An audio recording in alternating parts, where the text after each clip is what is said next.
mountain to the ocean, from the windward to the leeward side.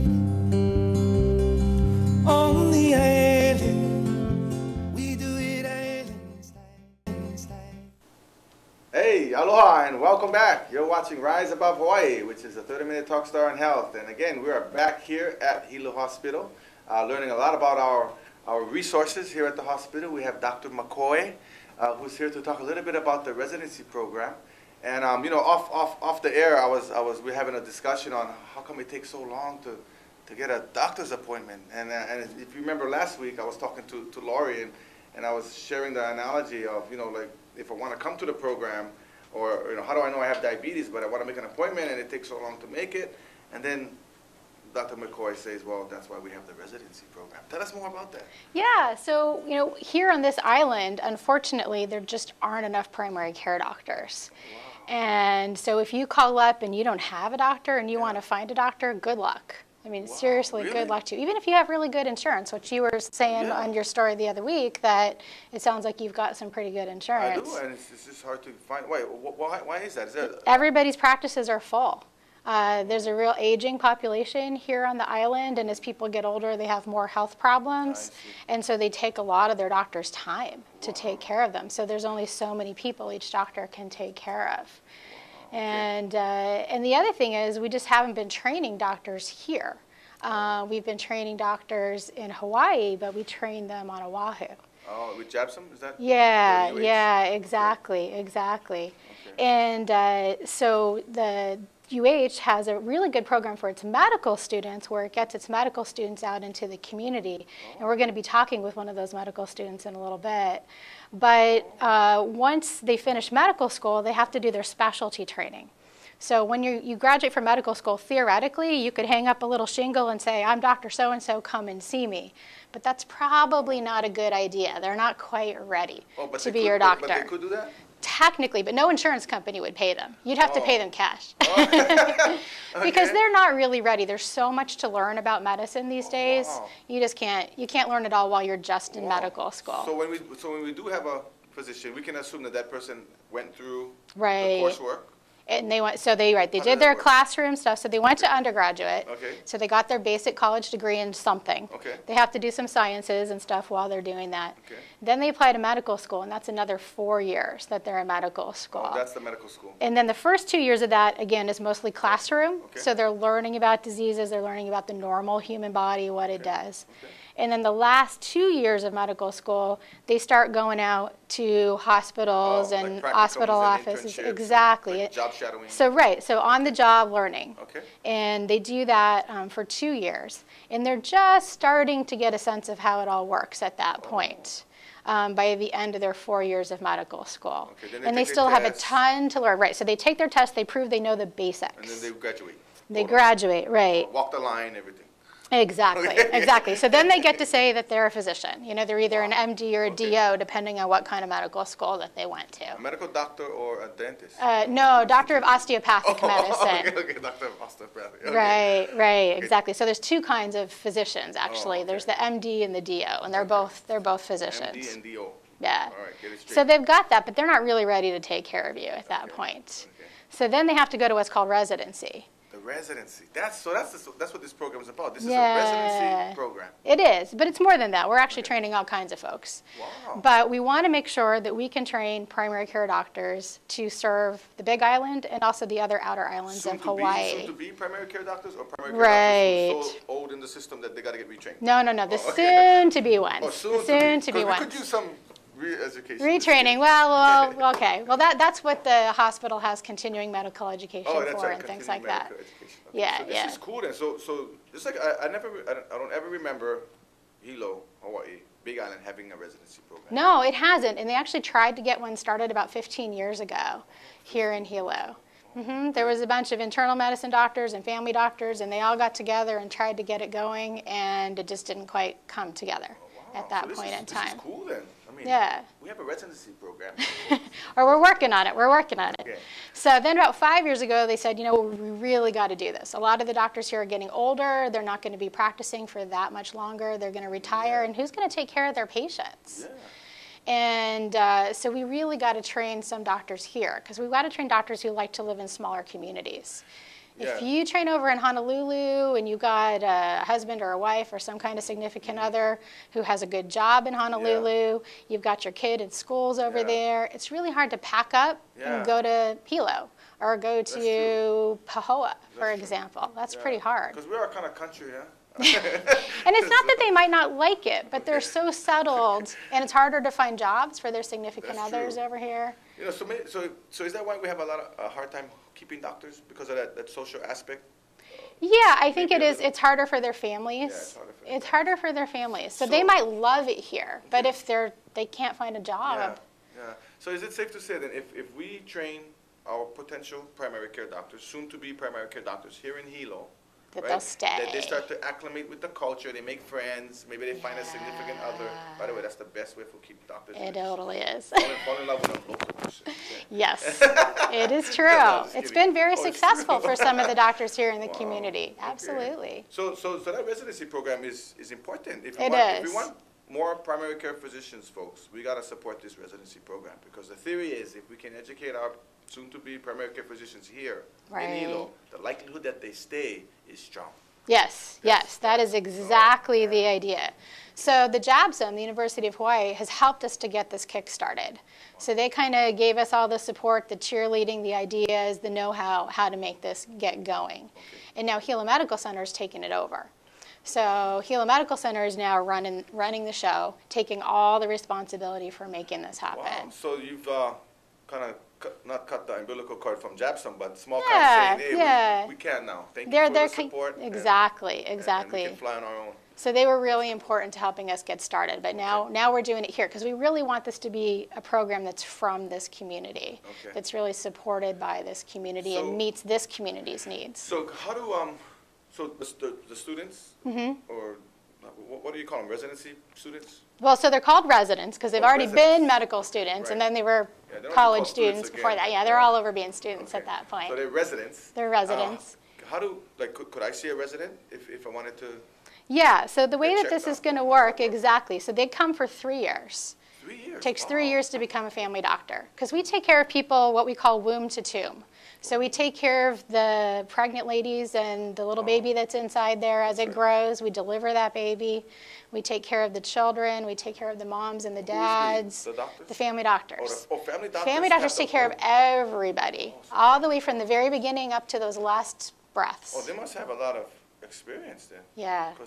It's a lot of work to learn how to do all that, right? It's 4 years undergrad, 4 years medical school. And 3 years of residency. Wow.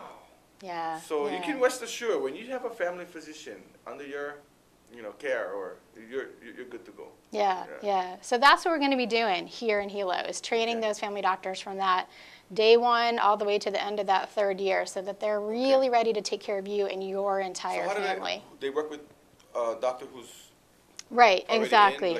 So what we're doing right now is we're building the program.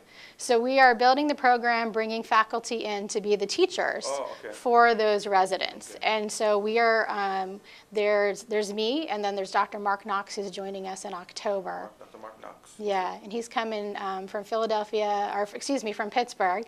And he's been he's been training family doctors for about 26 years. Wow, we're very fortunate to have him. Yeah, so we're really lucky he's coming. And then we have a couple other folks coming out to interview that we should be bringing on board sometime in the next year. In this program? So every year there's going to be 4. And so there'll be selective, yeah? Right, so right. you're really focusing on you do, because we've got to teach them a lot of stuff. Wow, so it's not like, just come and you're lucky if you get chosen for this program. I'm looking forward to speaking to those students, those residents now. Yeah. Select few. So there'll be 4 every year. So then by the time we have everybody here for those 3 years, there'll be 12. Wow. So then if you come to our clinic, we'll have the 12 residents, and each one of them will have its own patient. So you said, can I be taken care of by a resident? And the answer is yes. So you could be their patient for 3 years.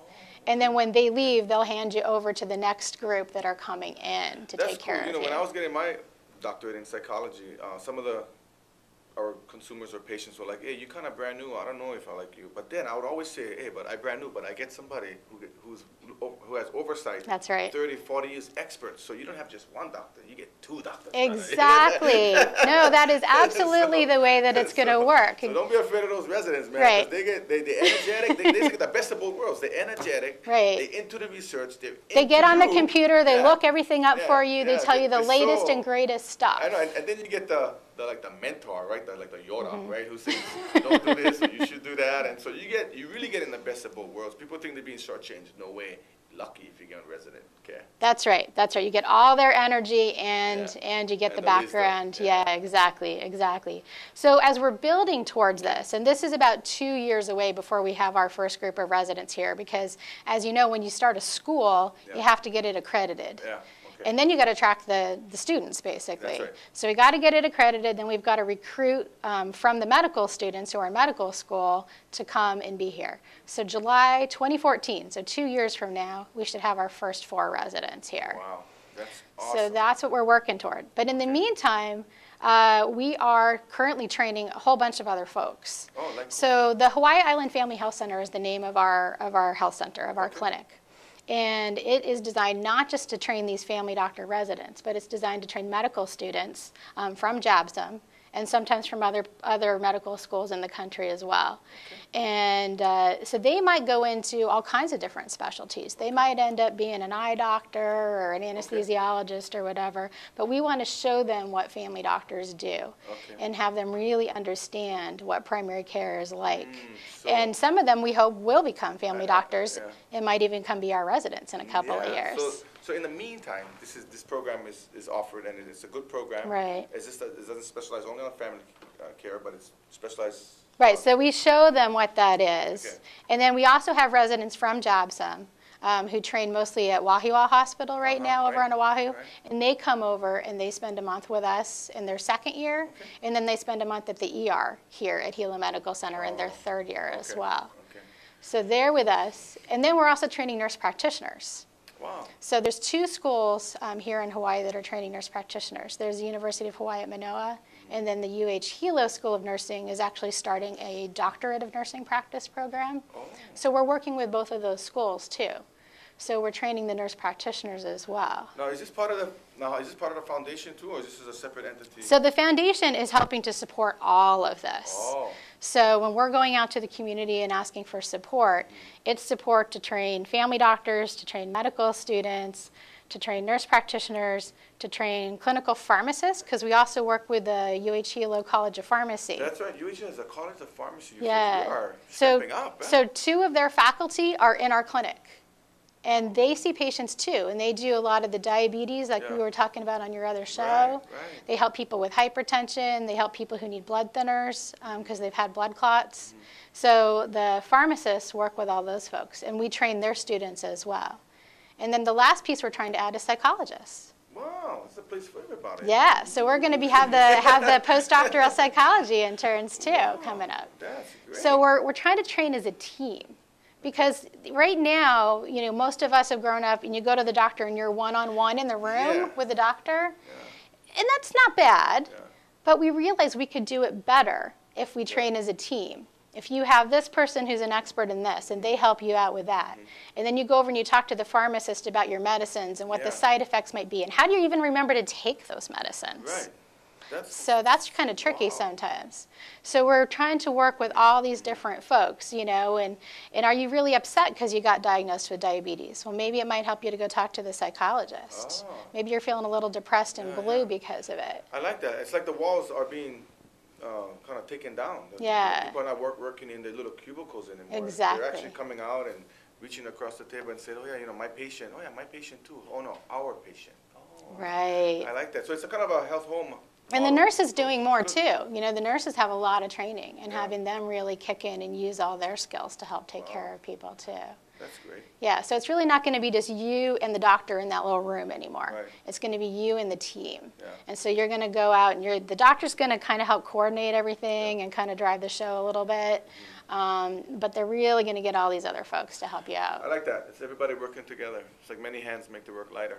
Right. But not just that, many hands make healthier people. So. Yeah, and like you've also pointed out, we're only going to take 4 residents per year, Yeah, right? There's yeah. not going to be enough doctors. That's true. So we really can't do it all by ourselves. So to close that gap so that you don't have to wait 4 months until you can get in to see your doctor, we need more people being part of that team so you can get in more quickly. That's cool. That is just fantastic, man. This is great. This is great for viewers to know how progressive our Hilo Hospital, are and have become, and the future is just unbelievable. So I brought a couple of those students here with me today. I was Yes. wondering if you might want to talk with them a little Fantastic. bit. Let's go get them. All right. Welcome back. Real quick. This is great, you folks. We have students, residents, better yet, okay? As Dr. McCoy pointed out, the program actually introduces and invites residents from different islands, well, mostly from Oahu, yeah? At this point, mostly from Oahu. We have our students coming and we have residents coming. Right now, we don't actually have a resident with us. We've got a couple of students here today. So these are students. You can call These them are residents, not yet? Not yet. Okay, pretty soon we can call you guys That's residents. right, exactly. So- It's a long road. Yeah, so this is Jennifer and Tanya. Jennifer, why don't you share with folks kind of where you're from and what got you interested in being a doctor? There's going to be future doctors, you folks. Yes. I'm from Honolulu. I graduated from Kalani High School. And I guess the reason I wanted to become a doctor was I had a brother growing up, and he required a lot of medical care. And so kind of being able to see firsthand how, either what the doctors did or didn't do and how it affected our family life really helped to inspire me. Yeah. And then with that, I think it's good because as a physician, it'll be something that I will keep in mind. Yeah. And that remember always that these patients, I might just see them for 15 minutes, but it's not an isolated encounter. It's what I do, these patients will take home, and it'll affect their family members too. That's right. Everybody I don't know if people don't realize how important a primary care physician is. Like for, when I go to my doctor, like whatever, the relationship, the interaction, that person is like family already, because my life is in his or her hands. And Exactly. So that how you remembering your experiences, that's great. I like that. That's cool. Wow. How about you, Tanya? Where are you from and what got you interested in being I graduated from Kapolei High School and then came back to Hilo and got my bachelor's in nursing here at UH Hilo. In Kapolei and Kalani. Well, shout out to the public schools there. I was in the 22nd grade when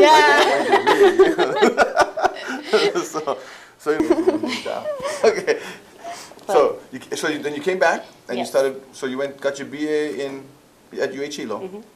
Oh, so you already, you Hilo girl already, pretty much. Kind of. You stay here 4 years, and especially at UH Hilo, that's it. Yeah, that's acculturation. Yeah. So, and then what happened after that? Like Jennifer had a lot of personal reasons why I wanted to come into this field of work.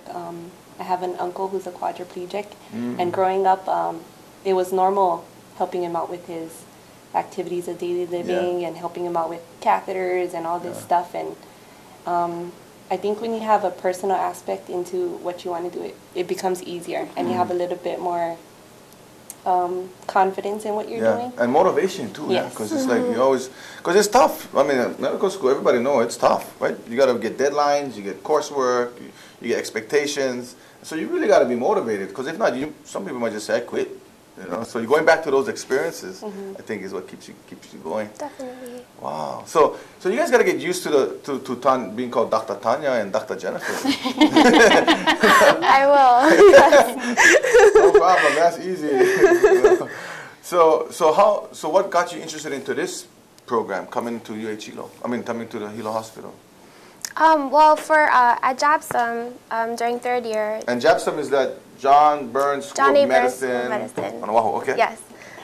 During third year, we had the option of coming to, so I guess the traditional third year program is you spend like a block of time in each ward in the hospital. So you spend like some time in OBGYN, you spend some time in internal medicine, in surgery, and it's kind of really divided like that throughout the year.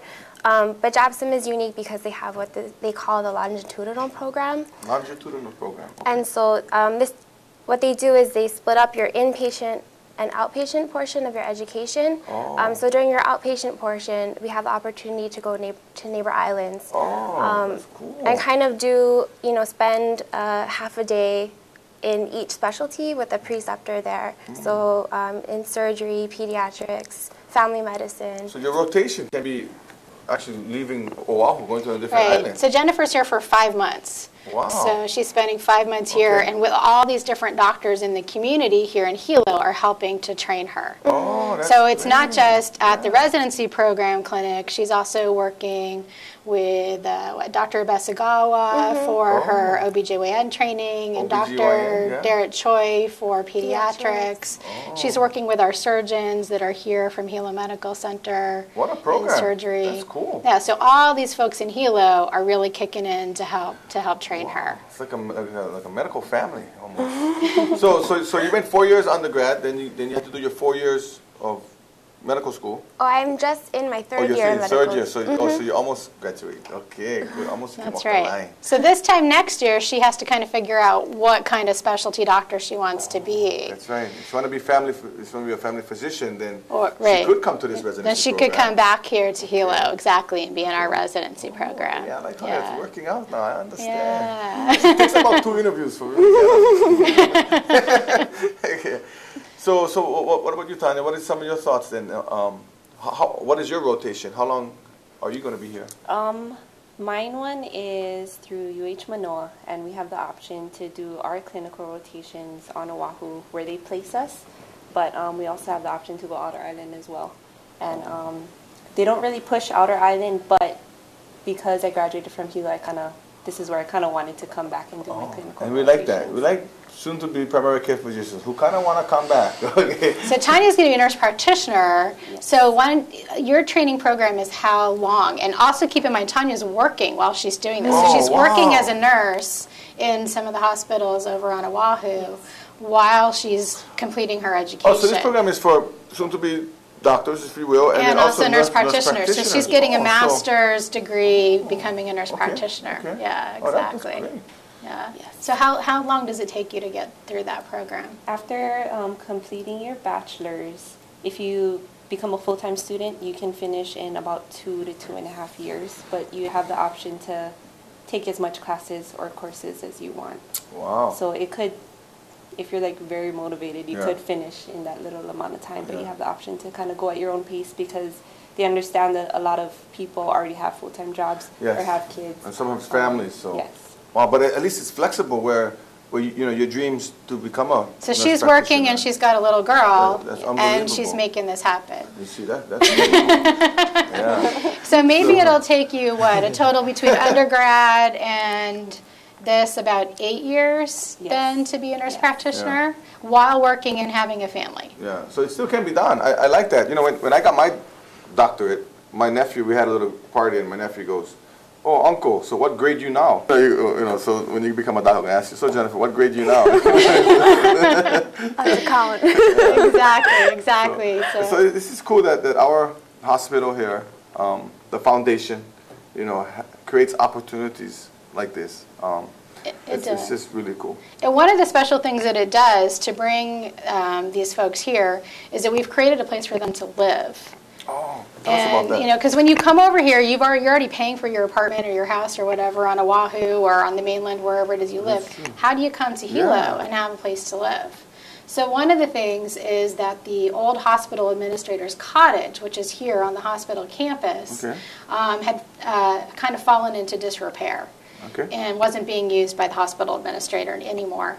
And so the community stepped up through the Hilo Medical Center Foundation to renovate the cottage and to make it all brand spanking new, so that when residents and medical students and nurse practitioner students come here, they have a place to stay. And so Jennifer's living in that cottage right now.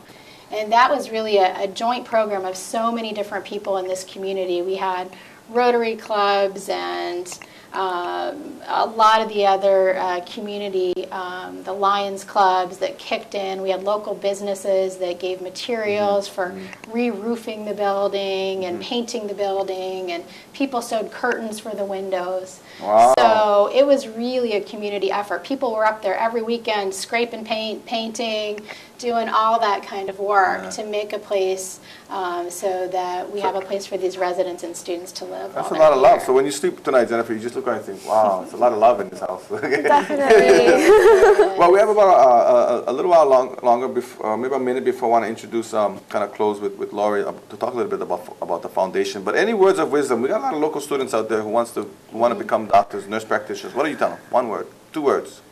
Just do what you want to do. Don't let anybody tell you no, and don't let, I guess, financial means be something to stop you, because there's always money, loans, whatever out there that you can utilize to get you where you want to be. Fantastic. How about you, Tanya? What's the take home for you? I think the take home is we need you, and if you have it in your mind that this is what you want to do, go for it, because the community needs you, your patients need you, and your family's going to be very proud of you. Yes, very good. And your wallet going to be kind of Empty. Very, very empty. Because by the time you get to grade 22, you're pretty broke. Okay. Well, let's bring in Laurie, folks, to talk a little bit about the foundation, and we close there. Those students, quite impressive, huh? Absolutely. They're on a mission. They're gonna complete it. It looks like. Tanya and Jennifer, you guys go get them.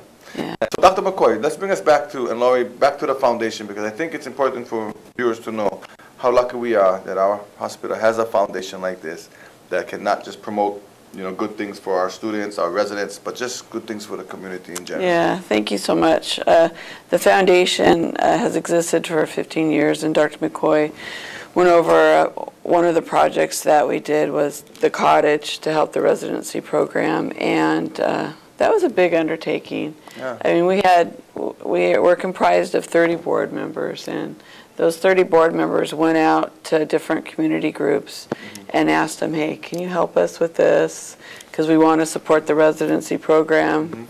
And it was a lot of work. I mean, how big's the cottage? When I drive out, I gotta go look now. 4 bedrooms, Oh. 3 bath, a huge living area where everybody can meet. Another large gathering place, another large lanai kitchen. It's beautiful setting up there. You could see the waterfall. Wow. It's just a gorgeous setting. But anyway, it took a lot of effort from our board to go out and get all these organizations. We got donations from different businesses in town. We got paint. We got labor, and again, the foundation, we're all about supporting this residency program. We got to get this going off the ground. Thank God we have Dr. McCoy. She's awesome. We feel so secure with her. And how many doctors does it take to be part of the residency program? You said so Dr. McCoy, but you have another doctor coming in. Right, so we're going to have four teachers, 4 faculty members. Okay. And maybe a 5th. We're working on it. Oh. So there'll be 4 of us. So basically, for each team of a 1st-year, 2nd, and 3rd-year resident, they will have a faculty mentor that will be part of their team. Like a one-on-one. Yeah. So like you talked about having that person kind of behind you. That's really what we are. We're going to be that person behind that team of one resident in each year of training. So we got to get those people here. We have to be compensated for our teaching time. We can't charge the insurance companies for teaching, needless to say. So we need to fundraise. well, I got to since 2008, the foundation, we've been fundraising for the program, the residency program, and we have a restricted account, and we've had a lot of donations. Again, some money from the county. Thank you, Fresh and the mayor.